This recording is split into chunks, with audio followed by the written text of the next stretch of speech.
بسم اللہ الرحمن الرحیم۔ اکثر صاحبان ایمان جانتے ہیں کہ ایک خمس ایسی عبادت ہے کہ جسے سال میں ایک مرتبہ انجام دینا پڑتا ہے، یعنی سال کے اختتام پر خمس نکالنا ضروری ہوتا ہے، اور یہ خام خیالی ہے کہ ہمارے پاس بچت ہی نہیں ہوتی تو خمس کہاں سے نکلے گا۔ اس لیے کہ خمس کا فلسفہ یہ نہیں ہے کہ آپ کے پاس 10 لاکھ بچے ہوں تو آپ 2 لاکھ خمس نکالیں، بلکہ خمس کا فلسفہ یہ ہے کہ اگر آپ کے پاس 50 روپے بھی بچے ہوں تو اس میں سے 10 روپے خمس نکالنا ضروری ہے۔ البتہ گھر کے اخراجات والا خمس اور کاروبار کے اخراجات والے خمس میں فرق ہے۔ گھر کے اخراجات میں یہ ہوتا ہے کہ جو چیز گھر کے استعمال میں آ جائے اس پر خمس نہیں ہوتا ہے۔ مثلا گھر کے لیے آپ نے اے سی خریدا، وہ استعمال ہو گیا، اس پر خمس نہیں ہوگا۔ گھر کے لیے کروکری خریدی، وہ استعمال ہوگی، اس پر خمس نہیں ہوگا۔ اور اسی طرح سے گھر کی دوسری چیزیں اگر ایک مرتبہ استعمال ہو جائے تو پھر اس پر خمس نہیں ہوتا ہے۔ البتہ یہ بات پیش نظر رکھتے ہوئے کہ خمس بچانے کی خاطر استعمال نہ کیا جائے، استعمال کرنے کی خاطر استعمال کیا جائے تو پھر اس پر خمس نہیں ہوگا، چاہے ایک مرتبہ بھی استعمال ہو جائے تو اس پر خمس نہیں ہوگا۔ لیکن کاروبار کا مسئلہ ذرا سا مختلف ہے۔ کاروبار کا یہ ہے معاملہ کہ اگر چیز استعمال ہو جائے تب بھی اس پر خمس دینا پڑتا ہے۔ مثلا فرض کیجئے کہ دفتر کے لیے اے سی ایئر کنڈیشن خریدے گئے، اب اے سی 1 لاکھ روپے کا ہے، 2 مہینے بعد 6 مہینے بعد جب بھی خمس کی تاریخ آئی تو اس اے سی پر بھی خمس دینا پڑے گا اگر پہلے نہیں نکالا گیا ہے۔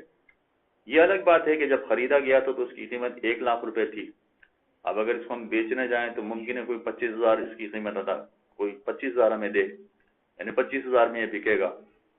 تو 6 مہینے میں اگرچہ اس کی قیمت 75,000 گر چکی ہے، فقط 25,000 اس کی قیمت باقی رہ گئی ہے، مگر 25,000 پر خمس دینا پڑے گا۔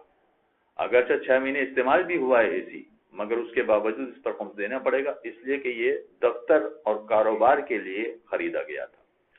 یہی معاملہ گاڑیوں کا ہوگا، یہی معاملہ فرنیچر کا ہوگا، یہی معاملہ کمپیوٹرز کا ہوگا، کہ جتنی چیزیں بھی کاروبار کے لیے خریدی جاتی ہیں ان تمام چیزوں کا سال کے آخر میں جب خمس کی تاریخ آ جائے تو اس وقت یہ دیکھنا پڑے گا کہ اب اگر ہم اس کو بیچنا چاہیں تو کتنے کی بکے گی، جتنے کی بکے گی اس پر اس کا خمس نکالنا پڑے گا۔ یہ میں نے وہ صورتحال بتائی ہے کہ جہاں چیزوں کی قیمت کم ہو جاتی ہے۔ اے سی خریدا 1 لاکھ روپے تھے، اس میں سے اس کی قیمت 25,000 بچ گئی، یا گاڑی خریدی ہے جو 20 لاکھ کی تھی اور اب اگر بیچنے جائیں تو مثلا 15 لاکھ روپے ملیں گے۔ ان چیزوں کی قیمت کم ہو گئی تو کم ہونے والی قیمت پر اس کا خمس ادا کرنا پڑے گا۔ لیکن کچھ چیزیں ایسی ہوتی ہیں کہ جس کی قیمتیں بڑھ جاتی ہیں، مثلا فرض کیجئے کہ ایک زمین خریدی ہے، یا کاروباری ایسا ہے کہ جس میں زمین خریدنا اور بیچنا، یا پلاٹ خریدنا اور بیچنا، یا مکان خریدنا اور بیچنا، اس طرح کی چیزیں کاروباری اسی قسم کا ہے۔ یا مثلا سونے کا کاروبار ہے، سونا خریدنا اور بیچنا۔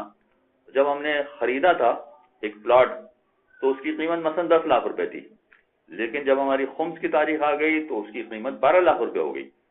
تو اب ایسی صورت میں اگر ہم 10 لاکھ کے خمس نکال دیتے تو شاید دوبارہ خمس نہ دینا پڑتا۔ یہ شاید اس لیے کہہ رہا ہوں کہ اس کے مختلف مسائل ہیں، لیکن ہم نے نہیں نکالا اور اپنی خمس کی تاریخ کا انتظار کیا، اور خمس کی تاریخ جب آئی تو وہ قیمت 10 لاکھ سے بڑھ کر 12 لاکھ ہو گئی، تو اب 12 لاکھ پر خمس نکالنا پڑے گا۔